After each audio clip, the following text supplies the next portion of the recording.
안녕하세요. 글로벌 경제는 어떻게 움직이는가? 홍재화입니다. 오늘은 미중 무역 전쟁, 세계는 언제까지 미국 무역 적자를 감당할까에 대해서 말씀드리겠습니다. 저의 미중 무역 전쟁 시리즈는 트럼프가 미중 무역 전쟁을 하지 않는다면 어떤 일이 벌어질까? 그리고 무역 전쟁을 계속한다면 어떤 일이 벌어질까? 그리고 한반도의 경제 대책은 어떻게 해야 될까에 대해서 시리즈로 하고 있습니다. 미국의 무역 적자가 해소되고 세계 외환은행과 무역이 거래 변동성이 줄어들려면 미국인들이 소비를 줄이고 해외 수출을 늘리는 도리밖에 없습니다. 하지만 이는 미국 경제의 큰 폭 둔화를 수반하고 세계 경제에 타격을 가할 가능성이 높습니다. 이래저래 미국의 무역 적자는 해결의 실마리가 보이지 않는 세계 경제의 난제 중의 난제가 되었습니다. 세계를 위하여 미국이 달러를 찍어내는지, 미국을 위하여 세계가 미국의 달러를 받아들이는지 혼돈의 상태를 반복하고 있습니다. 미국은 세계 시장에 달러를 찍어내며 버티고 있지만 세계는 미국의 달러 발행을 언제까지 버틸 수 있을까요? 세계는 언제까지 미국의 무역 적자를 감당할 수 있을까요? 미국은 세계가 버틸 때까지 달러를 찍어낼 수 있습니다. 그러면 언제까지 미국이 버틸 수 있을까요? 그 네 가지 케이스로 나누어 봤습니다. 첫 번째, 달러를 필요로 하는 나라가 없을 때까지. 두 번째, 무역 거래를 달러로 하지 않을 때까지. 세 번째, 달러가 인플레이션을 유발하지 않을 때까지. 달러를 필요로 하는 나라가 없을 때까지 미국은 달러를 찍을 수 있습니다. 그리고 그때까지 미국은 무역 적자를 버틸 수 있겠죠. 그럼 미국의 달러를 필요로 하지 않는 나라들, 그런 나라들이 있을까요? 돈이 필요 없는 나라가 있을까마는 그래도 남의 나라 돈인 달러를 굳이 안 써도 자체적으로 경제 발전을 이룰 수 있는 나라들이 있습니다. 바로 이미 경제가 충분히 발전하여 외국인의 투자 필요성이 적은 나라들은 그래도 달러의 필요성이 줄어들겠죠. 하지만 아직 국민들이 가난하고 자원이 부족하고 사회 간접 자본의 건설이 필요로 하는 나라들은 종잣돈으로서 외국의 투자 화폐로서 달러를 절실하게 필요로 할 것입니다. 우리나라가 경제 발전을 이루기 위해 초기에 외국 돈을 필요로 했던 정책들을 돌아보면 됩니다. 1970년대 일본에서 받아낸 대일 청구권 자금, 달러 환율 변동 제한, 수출 보조금 정책 등이 모두 경제 발전의 종잣돈이었습니다. 심지어는 자국 화폐의 안정성을 믿지 못하여 아예 달러를 국가 화폐로 쓰는 나라도 있습니다. 이런 나라들은 경제가 발전할수록 그 커진 경제 규모에 맞는 달러 수요가 늘어납니다. 이런 경우를 달러 통용화, 영어로는 달러라이제이션이라고 하죠. 달러라이제이션은 보통 두 가지 경우에 나타납니다. 자국의 경제가 불안정하고 화폐 정책이 정착되지 않아 자국 통화의 평가 절하나 고인플레이션이 계속되어 화폐가 가치 저장 수단 및 교환 수단으로 달러가 사용되는 것이죠. 초인플레이션이 지속된 중남미 지역에서 달러화 대체의 경향이 광범위하게 나타났고 구소련 붕괴 이후 러시아에서도 이런 현상이 심화된 바가 있습니다. 현재는 캄보디아와 라오스가 이런 나라라고 볼 수 있겠죠. 다음으로는 자체 화폐의 발행 없이 미국 달러화를 법정 통화로 통용시키는 나라들입니다. 파나마가 그런 나라이죠. 파나마는 미국과 통화 동맹을 맺고 달러를 공식 화폐로 쓰고 있습니다. 지폐로는 달러를 발행하지 않지만 동전으로는 자국 화폐를 발행하고 있습니다. 근데 이 동전들은 1달러 미만의 작은 금액들이죠. 파나마와는 달리 미국과 통화 동맹을 맺지 않고 달러를 공식 화폐로 쓰는 나라들도 있습니다. 동티모르, 에콰도르, 엘살바도르, 짐바브웨 등이 그런 나라들이죠. 이처럼 자국 화폐 대신 미국 달러를 도입하면 중앙은행의 기능이 상실하면서 화폐 금융정책을 활용하지 못하지만 대외 신뢰도가 올라가면서 이자율이 안정되고 인플레이션 가능성이 줄어드는 이점이 있습니다. 미국의 달러가 많이 풀렸다고 하지만 여전히 달러를 목말라 하는 나라는 많습니다. 달러가 필요로 하지 않는 경제 발전을 위해서 필요로 하진 않지만은 자산 보관 수단으로 달러를 필요로 하는 나라도 있습니다. 돈은 사람의 몸으로 말하면 피와 같죠. 피가 온몸을 순환하면서 골고루 영양분을 공급하듯 돈은 경제의 세부적인 부분을 돌면서 사람들의 이기심을 부추기고 부를 흐르게 합니다. 나라도 돈이 없으면 경제를 흘러가게 하지 못하죠. 또한 이미 있는 부를 저축하여 미래에 대비해야 됩니다. 이때 가장 자주 이용되는 수단이 달러이죠. 달러는 다른 나라의 통화 화폐에 비해서 안정성이 있고 신뢰성이 있고 유통성이 높죠. 그렇기 때문에 이런 달러를 필요로 하는 나라는 부자든 가난한 나라든 지구상의 모든 나라라고 보면 됩니다. 그때까지 미국은 달러를 찍어서 무역 적자를 버틸 수 있겠죠. 그 다음으로는 세계의 무역 거래가 달러로 이루어지지 않을 때까지 미국은 달러를 찍을 수 있습니다.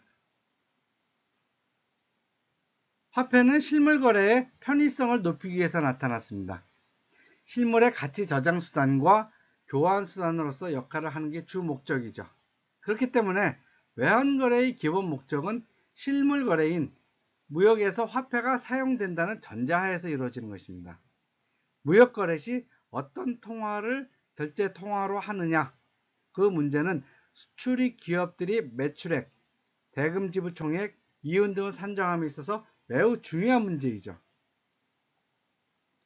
무역 거래 시 결제 통화로 상대국 통화나 미국 달러화를 주로 사용함에 따라서 거래 계약 시점부터 대금 결제 시점 사이에 발생하는 화환 변동 리스크에 상당 부분 노출되게 됩니다. 특히 글로벌 금융위기 이후 각국별로 경기 회복 속도의 차이가 발생함에 따라서 국가 간의 해외 자본의 유출입이 빈번해지죠. 그리고 그 빈번해짐에 따라서 각국의 통화가치 변동성이 매우 높아집니다. 과거에는 환율 변동의 차이가 하루에 1%만 돼도 엄청나게 크다라고 하죠. 지금은 그보다도 더 변화가 심해지고 있습니다. 무역거래 상품 교환의 매개수단으로서 통화를 결정할 때는 외환시장에서 거래 비용이 낮고 유동성이 높은 통화가 결제 통화로 사용될 수밖에 없죠. 그런데 미국의 달러와 유럽의 유로화를 제외한 나머지 국가 간의 거래에서 자국과 무역 상대국이 발달된 금융 및 외환시장을 가지고 있지 않습니다. 그렇기 때문에 외환시장에서는 거래 비용이 낮고 유동성이 높은 통화, 즉 달러화와 유로화로 결제가 되는 경우가 거의 대부분이죠. 그런데 유로화는 달러화를 베이스로 하기 때문에 결국 세계의 모든 무역은 달러화를 베이스로 한다고 볼 수가 있겠죠. 그렇기 때문에 무역 결제에 있어서 제3의 매개통화로 달러가 사용될 가능성이 상대적으로 높습니다. 만일 무역 거래가 중국 위안화나 유럽의 유로화로 대체된다면 미국 달러화 수요는 급격하게 줄거나 소멸될 것입니다. 하지만 그때까지 세계는 달러화를 사용할 수밖에 없죠. 국제무역 결제 비중에서 2017년 9월 기준 미국 달러화가 39.8%, 유로화가 33.1%, 파운드화가 7.4%, 엔화가 3.1%, 카나다 달러화가 1.9% 등이 있습니다. 그렇다면 상대적으로 유로화가 상당히 많이 사용되는 것처럼 보이지만은 이는 유럽 내의 국가 간의 거래에서도 유로화를 쓰기 때문에 좀 과장된 면이 있다고 볼 수 있겠습니다. 그 다음으로 생각해 볼 수 있는 것이 달러 발행이 세계 인플레이션을 유발하지 않을 때까지입니다. 지금 전 세계는 자국 화폐를 마구 뿌리는 양적 완화를 진행 중에 있습니다. 인플레이션은 한 나라가 감당하기에 너무 많은 통화가 풀려서 가치 저장 수단으로서의 기능을 잃은 것입니다. 지금 세계에 영향력이 있는 나라들은 거의 예외 없이 돈을 마구 찍어내고 있죠. 오죽하면 미국 연준의 의장이었던 버냉키를 헬리콥터 버냉키라고 했겠습니까? 일본과 유럽 연합이 또 그렇습니다. 중국도 예외는 아니죠. 이른바 양적 완화라는 정책을 쓰고 있습니다. 정상적인 경제 이론대로라면 이미 세계는 인플레이션을 겪어야 하지만 오히려 가격 인하와 경기 하강을 나타내는 디플레이션을 걱정하고 있습니다. 물가가 하락한다는 것은 돈을 마구 찍어내서 돈의 가치가 오른다는 것입니다. 돈을 마구마구 찍어내는데 오히려 돈의 가치가 오르고 있는 것은 그만큼 돈을 더 찍어도 될 만큼 여력이 있다는 뜻이죠.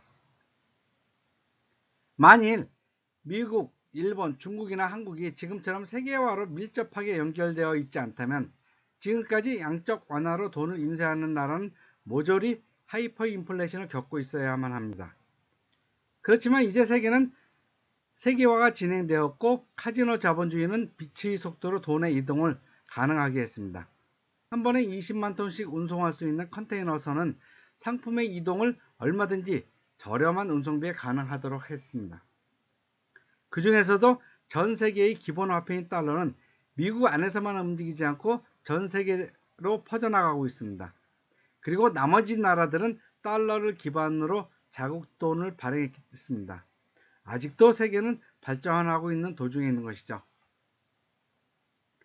경제가 발전하면 필요로 하는 화폐의 양이 늘어납니다. 세계 경제가 발전할 때까지 기축통화로서 달러는 필요할 것이고 그때까지 달러는 세계의 인플레이션을 유발하지 않을 것입니다.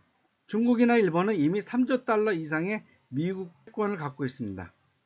그리고 이를 근거로 다른 나라에 투자하거나 미국에 재투자함으로써 자국 내 인플레이션을 줄이고 있습니다. 세계가 더 이상 미국의 달러를 필요로 하지 않는 순간은 세계 경제가 발전을 멈추고 뒤돌아서는 그런 순간이 될 것입니다. 그 순간까지 미국은 달러를 발행할 수 있을 것입니다. 글로벌 경제는 어떻게 움직이는가? 이 책을 바탕으로 그리고 제가 썼던 무역의 오파상 무작정 따라하기, 해외무역 첫걸음, 국제무역사 2급 등 무역에 관한 여러가지 책과 저희 경험을 바탕으로 세계 경제를, 세계 무역을 실물적인 바탕으로 보겠습니다. 앞으로도 많은 관심과 성원을 부탁드리겠습니다. 감사합니다. 좋아요, 구독, 감사합니다.